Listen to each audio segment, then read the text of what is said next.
Vamos a cambiar de tema. Nuestro país presenta agudos problemas en cuanto a cohesión social, según el diagnóstico elaborado por los miembros del Consejo Asesor del Gobierno en esta materia. ¿Cuál es el diagnóstico? ¿Cuáles son las recomendaciones? Comentamos este importante tema junto a la doctora en Economía del Instituto Tecnológico de Massachusetts, Andrea Repetto. Andrea, muchas gracias por acompañarnos. Buenos días. Hola, Nicolás. Muchas gracias a ustedes por la invitación. Gracias por estos minutos y quiero comenzar la conversación con el diagnóstico que el Consejo Asesor hace con respecto a la cohesión social, un concepto que en estos tiempos, con tantos factores, se ve bastante complejo. Sí, bueno, es un concepto que de por sí es difícil de llevar a la práctica, para medir. Sí, claro. Lo que intentamos, una de las primeras cosas que tratamos de hacer es hacer un diagnóstico, pero eso necesitábamos medir. Es un concepto que es multidimensional, es dinámico. Se trata de una sociedad que trabaja en pos de la inclusión, del bien común, que ofrece oportunidades a todos, tiene una visión compartida. Y nosotros lo que hicimos fue utilizar la información que fue levantada antes de octubre del 2019 por distintas encuestas que hay en el país que toman distintas dimensiones. Nosotros trabajamos con 3. Cómo son las relaciones y los vínculos entre las personas en el país. Y por un lado ahí encontramos algo que ya sabemos de hace mucho tiempo. Tenemos pocas relaciones sociales, tenemos pocos amigos, hay mucho maltrato, hay menosprecio en la población, sobre todo lo que tiene que ver con género y con origen socioeconómico. Un segundo nivel es la evaluación de las instituciones. Está la desconfianza entre las personas, pero también está la desconfianza hacia las instituciones. De eso tenemos muchas encuestas.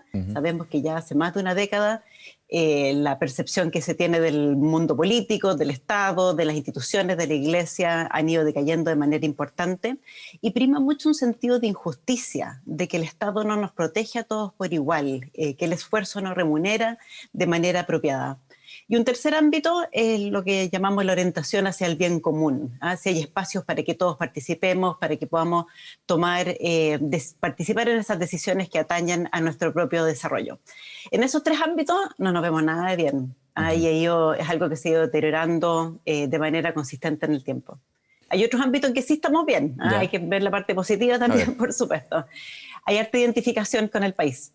Nos sentimos chilenos, somos parte de una misma nación. Y hay harta, o sea, nos gusta ser chilenos, que eso es bien positivo. Dentro positivo, de lo malo, uno le gusta Chile pese a estos 3 factores que, como tú dices, van empeorando la relación interpersonal y la relación también con la sociedad. Claro, hay un cierto orgullo de ser chileno. Y la otra cosa que aparece bien notoria y que ha ido mejorando con el tiempo es el respeto a la diversidad. Diversidad en distintas dimensiones, la diversidad sexual, por ejemplo, a los migrantes, a las personas que provienen de pueblos originarios. Hay una aceptación muy importante, mucho respeto hacia esa diversidad. Claro, hay un avance importante y eso es buena noticia. Tengo que volver a lo malo, desgraciadamente, Andrea, y me quiero quedar con el segundo factor, que es bien preocupante, son todos preocupantes, pero este es una situación que viene desde antes, el tema de el no considerar a las instituciones como garantes del respeto social y en ese sentido no creer en las instituciones. Aquí hay un trabajo bien de fondo de un problema bien estructural, en donde hay una desconfianza en las instituciones y una desconfianza que finalmente va permeando en el resto de la sociedad. Si las instituciones yo no confío, ¿por qué voy a tener que confiar en la persona al lado? No sé si el análisis va por ese lado también. Sí, por supuesto. Es muy grave y justamente también es algo que aparece en nuestro diagnóstico, que hay poca confianza hacia las otras personas.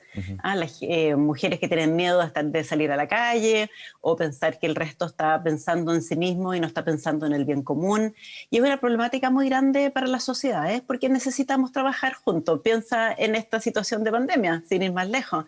Las autoridades nos piden que hagamos ciertas cosas, la distancia social, que utilicemos mascarilla, que nos lavemos las manos, que tengamos cuidado, pero si la gente no confía en ellos o siente que le están pidiendo algo que no le pueden pedir, mira, vivimos hacinados, no me pidas que me quede encerrado en mi casa.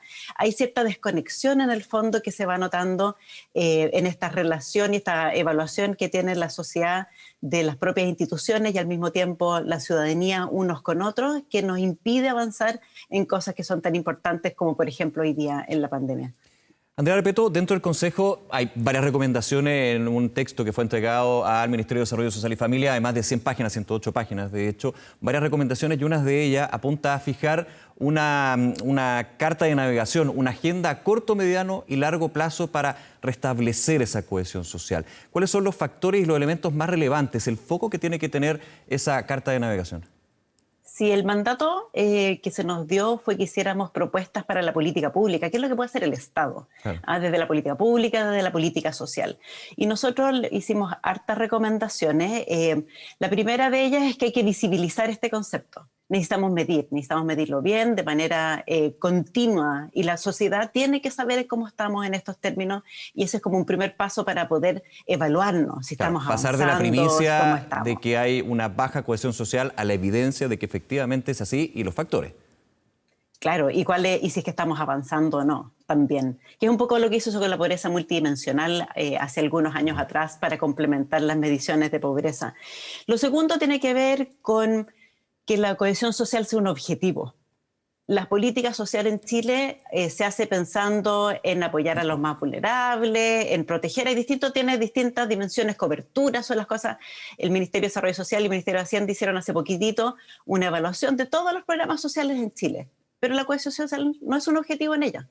Y en la medida que no sea un objetivo, la política pública no tiene por qué ser cohesiva. De hecho, nosotros detectamos algunos programas que creemos que son anticohesivos, que son problemáticos para la cohesión social. Entonces, mientras Hacienda, el Ministerio de Desarrollo Social y todos los ministerios que diseñan, implementan políticas públicas y políticas sociales no tengan esto a la vista, no vamos a avanzar en ello. Eso era un segundo ámbito de nuestras propuestas.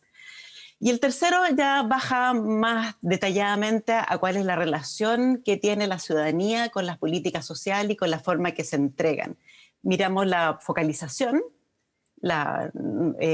Existe este registro social de hogares, que hoy día lo hemos conocido más a través del ingreso familiar de emergencia, en que las personas que están en el 40% más vulnerables son tratadas de la misma forma, para darte un ejemplo. Yeah. Pero hay programas que focalizan adentro de eso.